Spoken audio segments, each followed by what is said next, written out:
50 years ago, Tommy Douglas had a dream.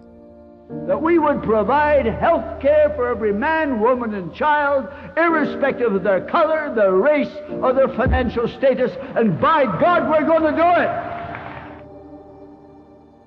But that dream remains unfulfilled. Canadians are still being forced to pay out of pocket for their life-saving prescription medications. In 1997, the Liberals promised Universal Pharmacare. They broke that promise. In 2019, the Liberals' very own report recommended pharmacare. They stalled. And finally, in 2021, it was the NDP putting forward a bill covering Canadians' medications just like your healthcare's covered. So, what did the Liberals and Conservatives do? They killed it. Monsieur Trudeau. Monsieur le Président, je vote contre. Monsieur Trudeau, contre, against. Ms. Freeland. I vote against the motion. Ms. Freeland, against. Mr. O'Toole. I vote against. Thank you. O'Toole, against, called.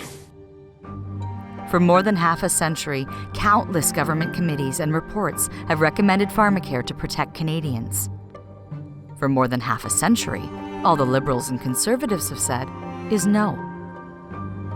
So, isn't it time we stop making Canadians choose between putting food on their tables versus being able to afford life-saving medications?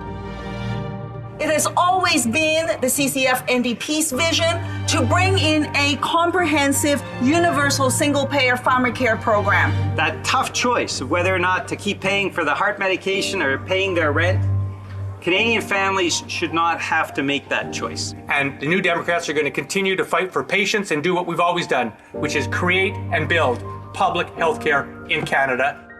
And just like Tommy, we won't rest until vulnerable Canadians can pay for all of their medications with their health card, not their credit card. We know that 1 in 5 Canadians are not taking their medication simply because they can't afford to. We know that when you can't treat an illness, you end up at the worst stage of that illness, and it costs the system, it costs the family, it costs the person so much more. Having universal access to medication so that everyone in our country could afford medication would dramatically improve the lives for everyone.